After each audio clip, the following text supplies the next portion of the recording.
ومن تبعهم بإحسان إلى يوم الدين وبعد.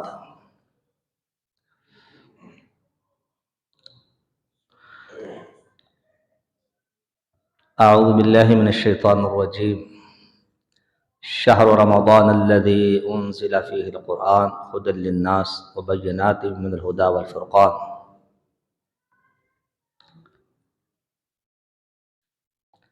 اور رمضان المبارک ایک مرتبہ پھر ہمارے زندگی میں سایہ فگن ہوا چاہتا ہے. ہمارے لیے یہ سعادت کی بات اور خوشی کی بات اور اللہ کا ہم پر انعام اور اللہ کی رحمت. حافظ ابن رجب نے لطائف المعارف میں 8ویں صدی میں بعض سلف صالحین کے حوالے سے لکھا ہے کہ وہ رمضان المبارک کی آمد سے پہلے ہی 6 مہینے پہلے اللہ سے دعائیں کرتے تھے. اللہم بلغنا رمضان، اللہ رمضان عطا فرما. وجہ یہ تھی کہ وہ مقصد حیات کو پا گئے تھے، زندگی کی حقیقت کو انہوں نے جان لیا تھا اور انہیں معلوم تھا کہ یہ اللہ کا خاص انعام ہے. جتنی بھی عمر گزر گئی اور جتنی بھی خطائیں ہو گئیں، اگر رمضان کا حق ادا کر دیا تو انشاءاللہ بیڑا پار ہو جائے گا. تو یہ ہمارے سلف کی سوچ تھی. مان لیجیے کہ ہم میں سے شاید کسی نے یہ دعا کی، شاید.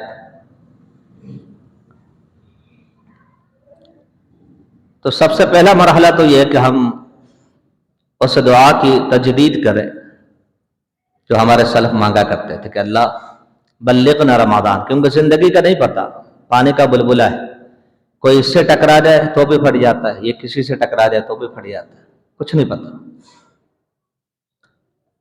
تو سچے دل سے اگر ہم دعا کریں اور اس نیت کے ساتھ کہ رمضان ملے گا تو پھر اس کا حق بھی ادا کریں گے، صیام و قیام اور تلاوت اور اطعام طعام خوب ہوگا. تو حدیث یہ کہتی ہے کہ اگر بندہ شہادت کی دعا کرے، اللہم ارزقنی شہادتا فی سبیلک، اللہ مجھے اپنی راہ میں شہادت عطا فرما دے. اگر وہ مخلص ہے اپنی دعا میں اور بستر پہ فوت ہوتا ہے تو اللہ اسے شہداء کا مقام عطا فرمائے گا. تو اگر ہم یہ دعا کرتے ہیں اللہم بلغنا رمضان، اللہ رمضان عطا فرما دے، ہم اپنے لیے کچھ نیکیاں جمع کرنا چاہتے ہیں، سابقہ زندگی کے گناہوں کا ازالہ کفارہ کرنا چاہتے ہیں، اور اگر نہ بھی نصیب ہوا تو اگر اخلاص سے دعا ہے تو انشاءاللہ بیڑا پار ہو جائے گا. تو اس نیت کے ساتھ ہم اس دعا کو باقی ماندہ 1.5-2 دن جو رہ گئے ہمارے پاس، ہم اس کو اپنے زبان کا ورد بنائیں، حرص بنائیں، حرص جاں بنائیں، اس نیت کے ساتھ کہ اپنے گناہوں کو بخشوانا ہے. اس لیے ہمیں رمضان چاہیے. اور اس کے لیے اس بات پر غور کریں جو جامع ترمذی میں مشہور حدیث ہے اور مسند احمد میں دیکھا جا سکتا ہے، صحیح ترغیب و ترہیب میں مشہور ترین حدیث ہے کہ 5 باتوں کو 5 باتوں سے پہلے غنیمت جانو. اس کا جو آخری جملہ ہے وہ یہ ہے، حیاتک قبل موتک، زندگی کو موت سے پہلے غنیمت جانو. زندگی جیسی نعمت کوئی نہیں، اور اسلام نے دوبارہ زندگی کا کوئی تصور نہیں دیا کہ یہ وجود بدل کے آ جاتے ہیں، یہ دوسرا جنم ہے، پھر تیسرا ہے، پھر چوتھا ہے، پھر 5واں ہے، پھر 6واں ہے، پھر 7واں جنم. اسلام نے ایسا کوئی تصور نہیں. زندگی ایک دفعہ ملتی ہے. پیدا ہوتے ہی چلا گیا تو بھی وہی بات ہے، جوان ہو کر گیا تو بھی، بوڑھا ہو کر گیا تو بھی، صحیح سالم گیا تو بھی، بیمار ہو کر گیا تو بھی، زندگی ایک ہی دفعہ ہے. تو فرمایا حیاتک قبل موتک، موت سے پہلے زندگی کو غنیمت جانو. اس زندگی میں اللہ کو راضی کر سکتے ہو، اللہ کی دی ہوئی زندگی سے فائدہ اٹھا کر اللہ کو راضی کر سکتے ہو، گناہوں کو بخشوا سکتے ہو، جنت کے راہی بن سکتے ہو، جنت کو خرید سکتے ہو. اتنی قیمتی زندگی ہے. ساری بھاگ دوڑ کا حاصل کیا ہے؟ کچھ اور جی لیں. ہماری بھاگ دوڑ کا حاصل یہی ہے. اگر ہم مانتے ہیں تو بھی ٹھیک ہے، نہیں مانتے تو بھی حقیقت تو یہی ہے. کچھ اور جی لیں، اچھا سا جی لیں. اچھے طریقے سے جی لیں، اور کیا چاہتے ہیں؟ تو اس زندگی کو اگر ہم اس نیت کے ساتھ غنیمت جان لیں کہ یہ زندگی اللہ کی امانت ہے، الذی خلق الموت والحیات لیبلوکم ایکم احسن عملا، اس لیے نہیں کھیل تماشا ہو جائے، بلکہ زندگی اور موت کا فلسفہ یہ سمجھایا کہ اللہ تعالیٰ آزمائش کر رہا ہے زندگی دے کر کہ کون احسن عمل کر کے لاتا ہے اور کون اس دنیا کی رنگینیوں میں جو کسی کے ہاتھ نہیں آئی، بھاگتے بھاگتے ختم ہو گئی، بڑا ڈاکٹروں کو آج تک سمجھ نہیں آئی کہ چلا کیوں گیا، فوت کیسے ہو گیا، اس زندگی میں کون مگن ہو کے اللہ کو بھول گیا اور کون اس میں رہ کر بھی اللہ کو نہیں بھولا۔ یہ زندگی موت کا فلسفہ تو اس لیے عبادت موسموں کے ساتھ، مہینوں کے ساتھ مقید نہیں ہے۔ بات کو آسان اگر سمجھنا چاہے، ہماری عبادت کو جو ہمارا مقصد حیات ہے اس کو تاریخ مہینے کے ساتھ نہیں جوڑا گیا، بلکہ زندگی کے ساتھ جوڑا گیا۔ دوبارہ سمجھ لے، ہمارے مقصد حیات کیا ہے؟ اللہ کی بندگی، اس کو موسم کے ساتھ، سردی گرمی خزاں بہار کے ساتھ، اس کو شوال ذوالقعدہ رمضان ذوالحجہ کے ساتھ نہیں جوڑا گیا، بلکہ عمل کو زندگی کے ساتھ جوڑا گیا۔ جب تک زندگی ہے جب تک عمل ہے، آج زندگی ہے کل بھی ہوگی، رمضان کے بعد بھی ہو، ہر سال ایسا ہوتا ہے، الا ماشاء اللہ جس کا وقت پورا ہو جائے۔ تو عبادت کو، اللہ کی بندگی کو زندگی کے ساتھ جوڑا گیا، مہینوں کے ساتھ نہیں۔ وما خلقت الجن والانس الا لیعبدون الذی خلق الموت والحیات لیبلوکم ایکم احسن عملا انا جعلنا ما علی الارض زینۃ لها لنبلوہم ایہم احسن عملا۔ یہ دنیا کی رنگ و بو اسی لیے عمل کے لیے بھیجا گیا ہے، اور عمل کو زندگی کے ساتھ جوڑا گیا ہے۔ مہینے بدلتے رہتے ہیں، شب و روز بدلتے رہتے ہیں، موسم بدلتے رہتے ہیں، مگر مومن کی زندگی کیا ہے؟ وما فرمایا قرآن مجید میں اللہ رب العالمین نے، وَاعْبُدْ رَبَّكَ حَتَّى يَأْتِيَكَ الْيَقِينُ، جب تک تو زندہ ہے جب تک تو نے اللہ کی بندگی کرنی ہے، زندگی کے ساتھ جوڑا ہے۔ ہاں یہ کبھی روانی آ جاتی ہے، احکامات بدل جاتے ہیں، کبھی بھوکا رہو، چلو جی ٹھیک ہے، اللہ کی مرضی ایسے، بھائی پیاسے رہو، چلو جی ٹھیک ہے، اتنے گھنٹے کے لیے رہو، چلو جی ٹھیک، بھائی تلاوت کرو، ٹھیک ہے۔ احکامات بدلتے رہتے ہیں، مگر چھٹی نہیں ہے کہ جی آج چھٹی، آج تو کچھ کرنا ہی نہیں، آج نہ نماز ہے، نہ اذکار ہے، نہ تلاوت ہے، چلو جی اللہ اللہ خیر سے، ایسا اسلام کا کوئی تصور نہیں۔ تو جب زندگی ہے میرے دوستو، اور یقیناً ہے اور اچھی سی ہے الحمدللہ، یہ نعمتیں یہ بازاروں میں تھوڑی ملتی ہے، بن مانگے عطا کی نا اس نے یہ زندگی، یہ قدقات، یہ عقل، یہ شعور، یہ دانش، یہ احباب، ہاں جی، یہ ازدواجی زندگی، یہ اعلی اولاد کا سلسلہ، یہ جاہ و حشمت، یہ سر چھپانے کو گھر، یہ سب اللہ رب العالمین نے عطا کر دیا بن مانگ۔ تو زندگی تو اس چیز کا نام ہے نا، صرف رمضان کے ساتھ جڑی ہوئی تو نہیں ہے۔ یہ سانسیں کس کی ہیں؟ یہ قوت گویائی کس نے عطا کی ہے؟ یہ قوت بصارت کس نے دی ہے؟ یہ قوت سماعت کس نے دی ہے؟ دھڑکتا ہوا دل کس نے دیا؟ فَبِأَيِّ آلَاءِ رَبِّكُمَا تُكَذِّبَانِ، کس کس نعمت کو جھٹلاؤ گے؟ تو اس پر فوکس کرنا چاہیے کہ عبادت کو زندگی کے ساتھ جوڑا ہے، موسموں کے ساتھ نہیں۔ اگر اس مقصد کو ہم سمجھ لیں تو پھر سردی گرمی نہیں رہتی، پھر بیماریاں نہیں رہتی، عبادت کرنے والے کرتے ہیں۔ مسلمان کو پتا ہے میری تجارت بھی عبادت ہے، حصول استحلال عبادت ہے، کرنسی پہ لکھا ہو، اور قرآن نے بھی یہی کہا فَاسْتَبْشِرُوا بِبَيْعِكُمُ الَّذِي بَایَعْتُمْ بِهِ، اس تجارت پہ خوش ہو جاؤ جو تم نے اللہ سے کی۔ یہ ہمارے اعمال تجارت ہے، ہمارے اعمال تجارت ہے۔ ان الذين يتلون كتاب الله واقاموا الصلاه وانفقوا مما رزقناهم سرا وعلانيه يرجون تجارة لن تبور، فرمایا یہ تلاوت کرنے والے نماز قائم کرنے والے, اللہ کی راہ میں خرچ کرنے والے, یہ ایسی تجارت کی امید رکھتے ہیں جس میں کوئی خسارہ نہیں. یہاں تو خطرہ ہوتا ہے نا ایک دوسرے سے, کب کون دھوکہ دے جائے, اور حالات اسی طرف جا رہے. بھروسہ ہی نہیں تھا کہ ایسا بھی ہوگا کبھی, اپنے پر آئے ہو جائیں گے. مگر ایک تجارت جو عبادت کی شکل میں ہے وہ اللہ کے ساتھ ہے, اور اللہ نے کہا اس میں کوئی خسارہ نہیں. صحیح مسلم کی حدیث ہے, ان اللہ لا یظلم مؤمنا حسنۃ, اللہ کسی بھی مومن پر کسی بھی نیکی کے بارے میں ظلم نہیں کرے گا. انداز دیکھیں, سر عبدالعزیز صاحب نے مدرسے میں وقت گزارا ہے, آپ میں سے اور بھی احباب ہوں گے اس چیز کو سمجھتے ہیں. سیاق نکرہ دیکھیں, ان اللہ لا یظلم مؤمنا, ادنا سے ادنا ایمان والا ہو اللہ ظلم نہیں کرے گا.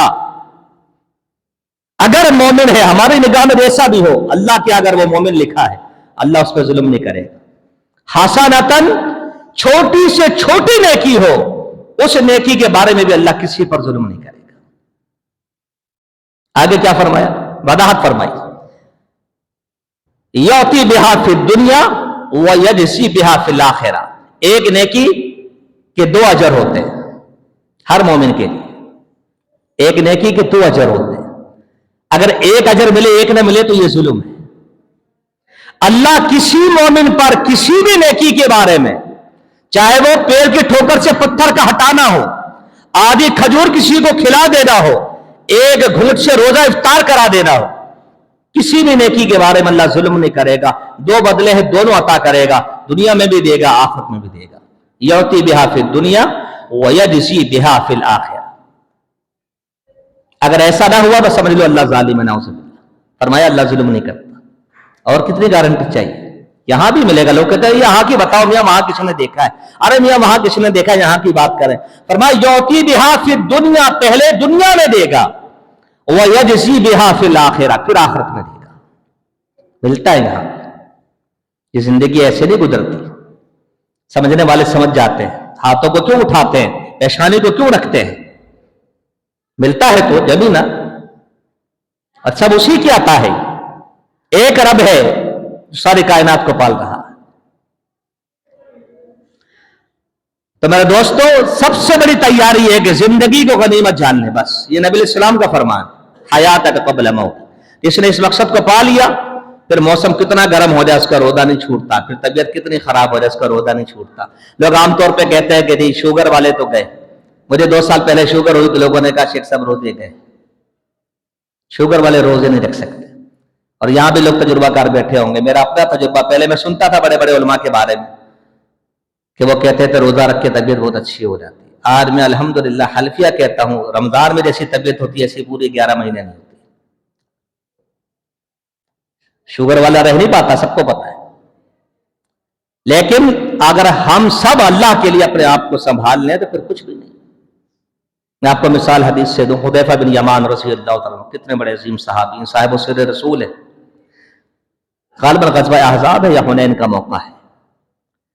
اللہ اکبر, سردی کڑاکے کی ہے, دانت پچ رہے, جسم کانپ رہا ہے, لرزہ طاری, اور دشمن کا خوف, رات کا اندھیرا. نبی علیہ السلام نے صحابہ کو, مجمع کو خطاب کرتے ہوئے فرمایا, کون ہے جو جا کے دشمن کی خبر لائے, دشمن کس پوزیشن پہ ہے, کیا کر رہا ہے ہمارے خلاف, کس تیاری میں ہے. ایک دفعہ پوچھا, کوئی نہ اٹھا. جان نثار ہیں, مر مٹنا جانتے ہیں, اشارہ ابرو پہ جان دینا سعادت سمجھتے. اگر حالات کبھی ہو جاتے ہیں ایسے, انسان بیٹھا رہ جاتا ہے. انسان ہی تو تھے نا, مقام بہت ہے, مرتبہ بہت ہے, مگر انسان بھی تو تھے نا. توجہ نہ رہی. ایک دفعہ پوچھا, کسی نے ہاتھ نہ اٹھایا. دوسری دفعہ پوچھا, کسی نے ہاتھ نہ اٹھایا. تیسری دفعہ پوچھا تو پھر بھی کسی نے ہاتھ نہ اٹھایا. پھر نبی علیہ السلام نے نام لے کر کہا, قم یا حذیفہ. تو حذیفہ کھڑے ہو جائے. حذیفہ کہتے ہیں, حدیث میں آتا ہے کہ میں نہ اٹھتا تو پھر میری آخرت. اب تو نام لے لیا نا تیرا, اب تو اٹھے بغیر چارہ ہی نہیں, دل مانے نہ مانے. حبیب کبریا نے کہا, حذیفہ کھڑے ہو جاؤ, جاؤ جا کر دیکھو دشمن کیا کر رہا ہے. کہتے ہیں میں کانپتا لرزتے بدن کے ساتھ, سردی کڑکڑاتے اٹھا, اور جیسے ہی آپ نے کہا دشمن کو پتا نہ چلے کہ تم دیکھنے آئے تھے, کوئی حرکت نہیں ہونی چاہیے, خاموشی سے خبر لے کر. اب دیکھیں یہ جذبات, خواہشات, اور نیت کے معاملات ہیں ارادے کے، اتنی سخت سردی، کہتے ہیں مگر جب وہاں سے میں نکلا تو مجھے ایسا لگا کہ جیسے چاروں طرف سے گرم سلائیڈیں ہیں جس کے درمیان میں سفر کر رہا ہوں۔ موسم بدل گیا۔ وما یعلم جنود ربک الا ہو، تیرے رب کے لشکروں کو وہی جانتا ہے۔ ابراہیم کو آگ میں ڈال دو تو پھر کیا ہوتا ہے؟ کچھ بھی نہیں ہوتا۔ اب اس نے خولانی کو آگ میں ڈال دیا مسلمہ کذاب نے، کچھ بھی نہیں ہوا۔ شیر عالم النبلا اٹھا کے دیکھے، فتاوی ابن تیمیہ اٹھا کے دیکھے۔ لشکر تو اللہ کے ہے نا۔ یہ جب اللہ کے لیے بندہ کچھ کرنے پر آمادہ ہو جائے، کہتے ہیں سردی ختم ہو گئی، مجھے لگا میں گرم حمام میں سفر کر رہا ہوں، اور میں جا کے وہاں پہنچا تو دیکھا دشمن نشانے پر ہے، میرا دل چاہا مار دوں، ایک دشمن نشانے پر آ گیا، مگر وہ لوگ 100% اطاعت اور اتباع کرتے تھے، وہ تعویلیں نہیں کرتے تھے، بعد میں آپ کی وجہ سے تو مارا، آپ نے بھی تو مارنا ہی تھا نا کل کو اس کو، میں نے تو مار دیا۔ کہتے ہیں مجھے یاد آیا کہ آپ نے کہا تھا پتہ نہ چلے کہ کوئی آیا دیکھے، خاموشی سے واپس آ جاؤ، باوجود چاہت کے میں نے دشمن کو نہیں مارا، واپس آ گیا۔ یہ ہے اطاعت اور اتباع۔ کہتے ہیں اسی طرح گرم حمام میں سفر کرتا واپس آ گیا، اور جیسے ہی میں نے آ کر خبر دی کہ دشمن کی یہ پوزیشن ہے، پھر میرے جو دانت بجے ہیں، سردی لوٹ آئی، اور میرے کانپتے بدن کو دیکھ کے نبی علیہ السلام نے اپنی کملی مبارکہ اتار کر میرے اوپر ڈال دی، اور میں ایسا سویا کہ صبح آپ نے اٹھایا، یا قم یا نعمان، اے بہت سونے والے اٹھ جا، ایسی نیند آئی۔ تو جب اللہ کے لیے بندہ قدم اٹھاتا ہے تو پھر یہ سلسلے ختم ہو جاتے ہیں، یہ بیماریاں، یہ تکلیفیں، یہ خشک ہوتے ہوئے گلے، کوئی حیثیت نہیں رہتی۔ اور اللہ نے اس کو جوانی دی، شباب قبل حرم، جوانی کو غنیمت جان بڑھاپے سے پہلے۔ تو میرے دوستو، اصل تیاری یہ کہ زندگی کی حیثیت کو، قدر و منزلت کو ہم سمجھ لیں کہ یہ زندگی دوبارہ نہیں، لہذا کمر کس لیجیے کہ جو ہوا سو ہوا، لا تقنطوا من رحمت اللہ، مایوس نہیں ہونا، اللہ کی رحمت بہت وسیع ہے۔ توبہ بھی ہے، استغفار بھی ہے، دعائیں بھی ہیں، تلاوت بھی ہے، اطعام طعام بھی ہے، ہاں جی، قیام بھی ہے اور صیام بھی ہے، انشاءاللہ سارے کام ہم نے کرنے اللہ کے توفیق سے۔ اللہ مجھے آپ کو توفیق عطا فرمائے۔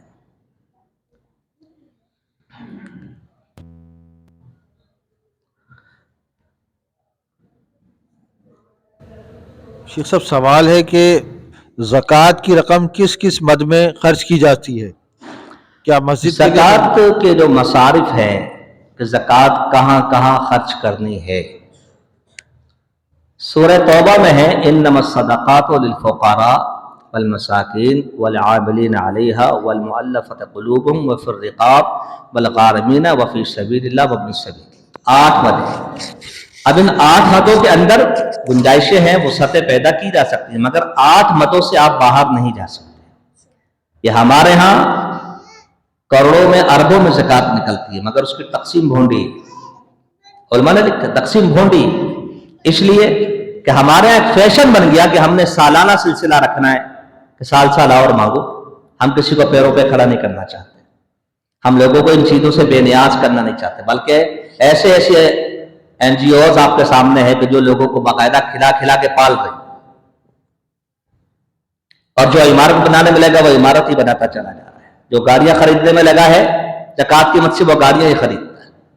مجھے ایک اسپتال والوں نے کہا کہ شیخ صاحب کیا بتائیں، اتنا مال آتا ہے کہ سمجھ نہیں آتا لگائے کا، حالیہ نکالا کہ بس توڑے جاؤ اور بنائے۔ اور یہ آج کا مسئلہ نہیں ہے، مال ویسے بھی بہت بڑھ گیا۔ صحیح بخاری کو اٹھائیں، ہم تو 1445 میں آ گئے نا، آپ صحابہ کے دور میں رہے، خباب ابن عارف رضی اللہ تعالیٰ عنہ اپنے گھر کی دیوار کو صحیح کر رہے ہیں اور اپنے اطراف کے صحابہ کو بتا رہے ہیں، جونیئرز کو، تابعین کو بتا رہے ہیں کہ ایک وقت یہ تھا ہم نے مصعب بن عمیر جیسے شہزادے کو دیکھا کہ جب وہ فوت ہوئے تو قبر میں جب کفن ڈالا، کفن میں لپیٹا تو سر پہ ڈالتے تو پیر کھل جاتے تھے، پیر پہ ڈالتے تو سر کھل جاتا تھا۔ اور آج ہمارے پاس اتنی دولت ہے کہ سوائے مٹی کی اور جگہ ہی کوئی نہیں ملتی لگانے کو۔ خباب کے الفاظ آپ بھی مان لیجیے کہ ہم بھی ایسے ہی کرتے ہیں، یہ توڑ یہ بنا، یہ توڑ یہ بنا، یہ توڑ یہ بنا۔ شاید یہ واحد مسجد ہے، میں مبالغہ آرائی نہیں کر رہا، نہ میرا مزاج ہے اس طرح کا، حقیقت یہی، یہ واحد مسجد ہے جہاں میں نے سب سے کم تعمیرات کو ہوتے ہوئے دیکھا ہے۔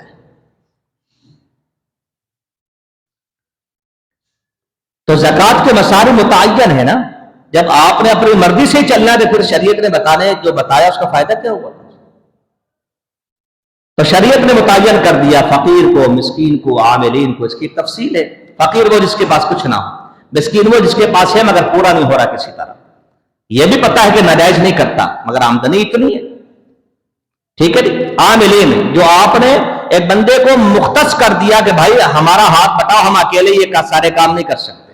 وہ عالم بھی ہو سکتا ہے، طالب علم بھی ہو سکتا ہے، خادم بھی ہو سکتا ہے. آپ نے متعین کر دیا کہ آپ لوگوں سے وصولیاتی کریں، ہمارے پاس اتنا وقت نہیں ہے.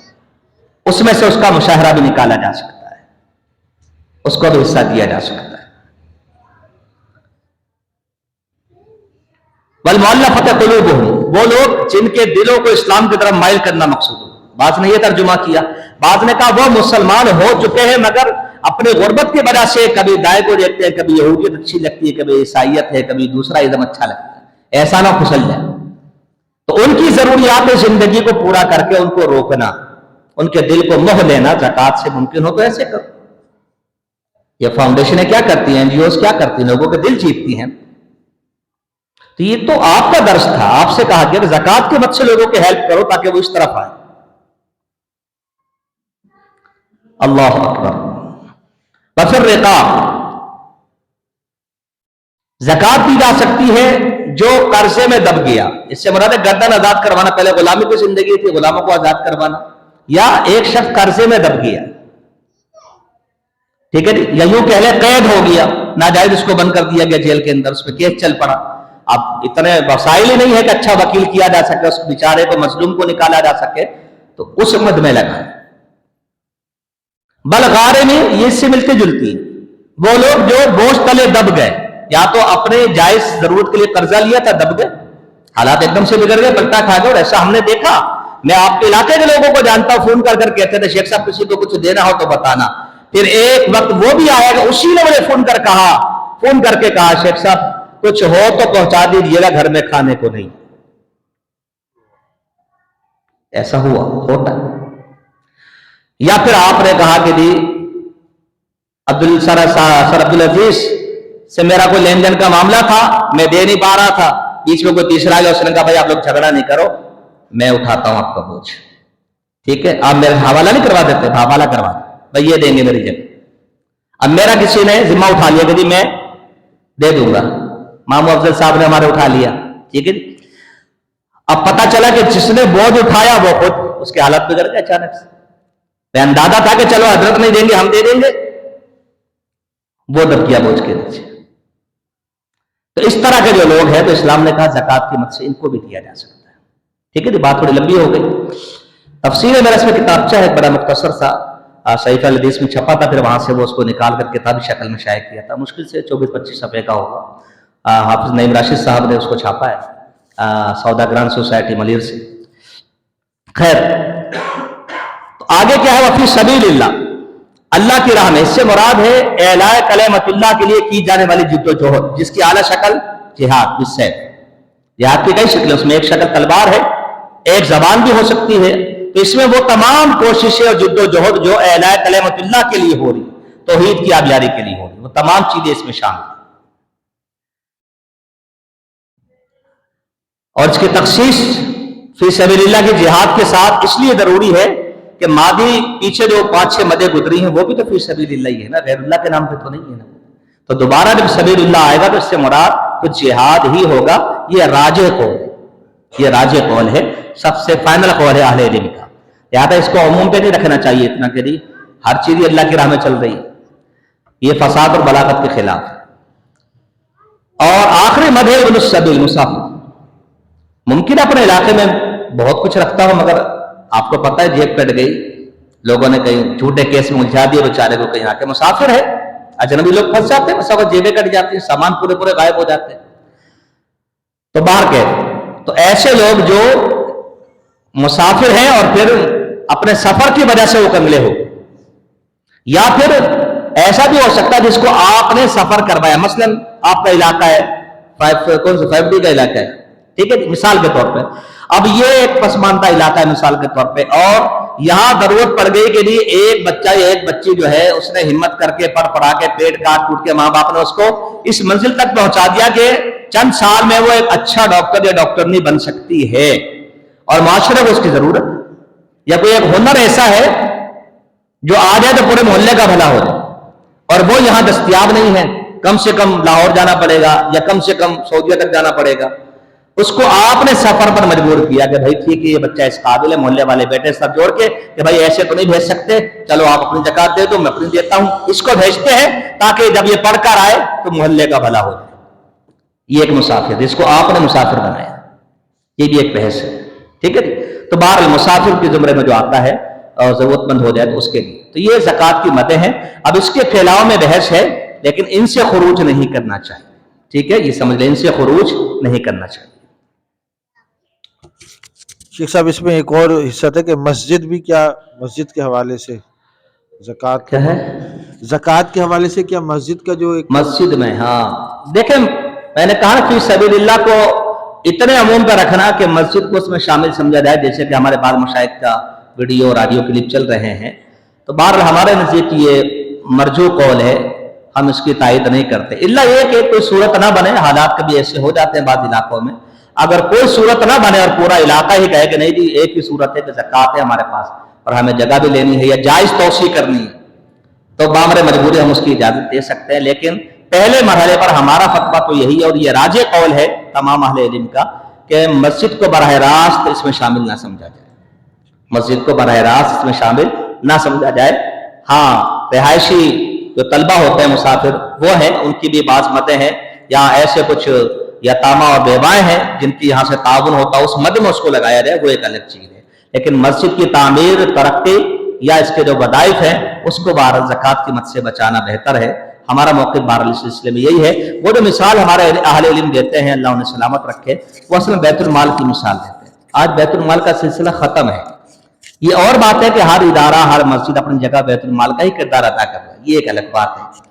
تو اگر وہ سمجھتا ہے کہ ہم تو بیت المال کی طرح ہیں تو پھر ٹھیک ہے، وہ اپنی ذمہ داری سے خرچ کریں، مگر براہ راست مسجد میں وہ پیسہ لگانے سے اجتناب کرے، یہ اہل علم کی پوری بحث کا خلاصہ ہے۔ سوال ہے شیخ صاحب کہ سچی توبہ کا طریقہ کیا ہے، اور ہمیں کیسے معلوم کہ اللہ تعالیٰ نے ہماری توبہ قبول کر لی؟ دیکھیں ہمیں معلوم تو شاید نہ ہو سکے، اور اللہ چاہے تو خیر دکھا بھی سکتا ہے۔ حدیث میں ایک بندے کا ذکر ہے الکفل کا، توبہ کر لی مگر اب لوگوں کو کیسے پتہ چلے، تو مر گیا، توبہ کرنے کے بعد اس کو فوت ہو گیا، انتقال ہو گیا، رو رو کے صبح دروازے پہ لکھا تھا ان اللہ قد غفر الکفل، اللہ نے کفل کو معاف کر دیا۔ تو اللہ کے لیے تو کچھ مشکل نہیں ہے، وہ دکھا بھی سکتا ہے، وہ بتا بھی سکتا ہے، وہ چرچہ عام بھی کروا سکتا ہے۔ کیا نبی علیہ السلام نے بشارت دی ایک عورت کو لقد تابت توبۃ، ارے اس نے تو ایسی توبہ کی ہے، کہ اگر اس کی توبہ لو وسعت او قسمت علی 70 من اہل المدینہ لوسعتہم، 70 اہل مدینہ کو دے دو تو شاید ان کی بھی نجات ہو جائے۔ تو لیکن یہ ہے کہ ہمیں اس کے بجائے کہ جی کیا ہوا، ہوئی نہیں ہوئی، ہمیں توبہ میں لگے رہنا چاہیے، توبہ استغفار۔ سچی توبہ کے مراحل کیا ہیں؟ ایک تو یہ ہے کہ تابہ یتوب کو مانا رجا یرجو، باز آج چھری سے کر لیتے ہاتھ کٹ گیا، اب اس کا مطلب چھری تو چلی رہی ہے اور چیخ بھی رہے، ساتھ ساتھ پٹیاں بھی ہو رہی ہیں، کوئی فائدہ نہیں، چھری کو تو رکھیں، توبہ تو کریں نا، ٹھیک ہے جی۔ اس کے بعد آمنا، پھر یہ کہ بات پر یقین رکھیں کہ اللہ تعالیٰ بات قبول کرتا ہے، هو الذی یقبل التوبۃ عن عبادہ، اللہ تعالیٰ اپنے بندوں کی توبہ قبول کرتا ہے، ٹھیک ہے جی۔ پھر کیا عامل عملا صالحا، پھر آپ اس کی بھرم پٹی کریں، اس کا علاج کریں، جو کچھ کرنا ہے، ٹھیک ہے، تو آئندہ کی اصلاح کریں۔ تو ایک تو ہے کہ آپ قول اور فعل سے جو غلط ہے اس سے بات آ جائے، ایک دوسرا یہ ہے کہ آپ نہ کرنے کا عہد کریں، تیسرا یہ ہے کہ آپ اگر وہ حقوق العباد کا مسئلہ ہے تو وہ چیز اس کو لوٹانے کی کوشش کریں، یا اس کے ورثاء کو لوٹانے کی کوشش کریں۔ کسی کے ناک نہیں کٹ جاتی، سر کوئی نیچا نہیں ہوتا، اللہ کی بارگاہ میں نیچا نہیں ہونا چاہیے، کچھ نہیں ہوتا، جا کے ایکسکیوز کر لینی چاہیے، ممکن ہے وہ ویسے ہی معاف کر دے کہ چل جائے میں نے تجھے معاف کیا۔ تو یہ دو چار چیزیں ہمیں ملحوظ خاطر رکھنی چاہیے، تو انشاءاللہ توبہ ہماری پکی ہے، اللہ نے چاہا۔ شیخ صاحب سوال ہے کہ غیر محرم کے بغیر سفر عورتوں کو منع ہے، عمرے اور حج کے حوالے سے کیا حکم ہے، اور بغیر محرم کے گروپ کی ہاں شکل محرم کے بغیر سفر، یہ بڑا ایشو بنا ہوا جب سے گورنمنٹ نے اجازت دی ہے، غالباً عرب نے بھی اجازت دے دی ہے کہ یہ عورتیں آ سکتی ہیں، ان کی اجازت سے کچھ نہیں ہوتا، اسلام کا معاملہ ہے۔ نبی کریم صلی اللہ علیہ وسلم کے پاس ایک شخص آیا، اس نے کہا کہ میری بیوی حج کا ارادہ کر چکی ہے، رخت سفر باندھ چکی ہے اور میرا نام جہاد میں لکھا ہے۔ آپ صلی اللہ علیہ وسلم نے اس کا نام کاٹ دیا، فرمایا جاؤ بیوی کے ساتھ۔ فرمایا ایماندار عورت کے لیے جائز نہیں کہ وہ بغیر محرم کے سفر کرے، حج کا سفر بھی نہیں کر سکتی، ٹھیک ہے جی۔ حج فرض ہے، حج فرض ہے، اور عمرے کے فرض ہونے میں اختلاف ہے، تو جب حج نہیں کر سکتی تو پھر عمرہ کیسے کر سکتی؟ بات سمجھے؟ حج فرض ہے، کوئی اختلاف نہیں علماء میں، سب کہتے ہیں فرض ہے۔ عمرے میں بعض کہتے ہیں فرض ہے، بعض کہتے ہیں سنت ہے، اختلاف ہو گیا۔ تو بڑی چیز میں اب گنجائش نہیں ہے، چھوٹی میں گنجائش آپ کیسے دے سکتے؟ تو جب حج نہیں تو عمرہ بھی نہیں، لہذا یہ بات بالکل دلائل کی روح سے ظاہر و باہر ہے کہ عورت کا سفر حج کا ہو، عمرے کا ہو یا بیرون شہر کا ہو، بغیر محرم کے سفر نہیں ہے، یا شوہر ہوگا یا اس کا محرم ساتھ میں ہوگا، ٹھیک ہے۔ اب لوگ کہتے ہیں جی اگر ایک گروپ ہو جائے اور عام رفقہ آمنہ ہو، یعنی امن والی ایک جماعت ہو کہ جی 10-20 عورتیں ہیں، ہاں جی وہ مل کے، بھائی عورتیں مل کے امن برپا نہیں کر سکتی۔ ہاں جی میرا سٹیٹس دیکھا آج کا، لوگ بڑے شوق سے دیکھتے ہیں، چائے لگی ہوگی۔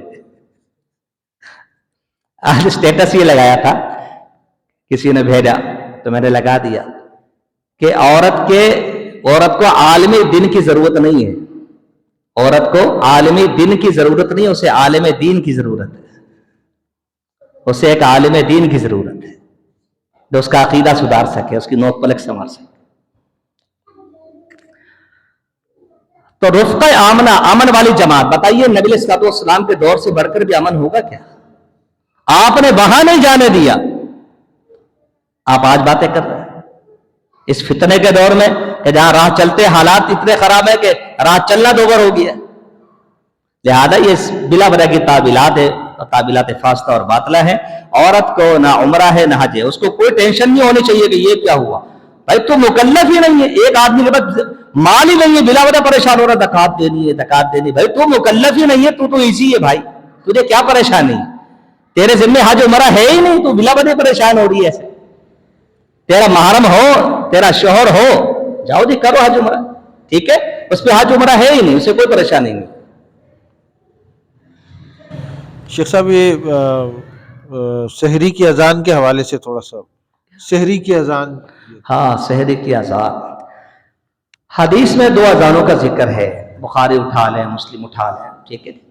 ایک اذان دیتے تھے سیدنا بلال، ٹھیک ہے، اور ایک اذان دیتے تھے سیدنا عبداللہ بن ام مکتوم رضی اللہ تعالی عنہما، ٹھیک ہے۔ تو نبی علیہ السلام نے فرمایا کہ بلال کی اذان تمہیں سحری کے کھانے سے نہ روکے، کیونکہ وہ تھوڑا پہلے اذان دیتے تھے، تو اس اذان کو ہمارے یہاں کہا جاتا ہے سحری کی اذان، اگرچہ حدیث میں نہیں ہے کہ یہ سحری کی اذان ہے، یہ تہجد کی اذان ہے، حدیث میں الفاظ نہیں ہے، کچھ لوگ الفاظوں سے کھیلتے ہیں، مگر یہ ثابت ہوتا ہے کہ فجر کی اذان سے پہلے ایک اذان ہوتی تھی، تو آپ نے فرمایا اس اذان کو سن کے سحری کھانا، یعنی سحری تو آلریڈی چل رہی ہے، بات سمجھے، کھا رہے تھے تو کہا نا رکنا نہیں، وہ بلال کی اذان سن کے نہ رکنا، دوسری جب اذان ہو پھر رکنا ہے سحری سے، تو لہذا ایک اذان موجود ہے، اور یہ 12 مہینے کی ہے، کوئی رمضان کے ساتھ خاص نہیں، آپ چاہیں تو 12 مہینے دے دیں، حرم میں ہوتی ہے، ابی بکر میں ہوتی ہے، جامع بکر میں آج بھی ہوتی ہے، 2 اذانیں آپ نے پڑھا ہوا ہے، اور حرمین شریفین میں آج بھی 2 اذانیں ہوتی ہیں، بہت سے ساتھی گئے ہوں گے حج عمرہ کر آئے ہوں گے، دیکھا ہوگا وہاں پہ، ٹھیک ہے جی۔ تو اذانیں 12 مہینے ہیں، کس لیے؟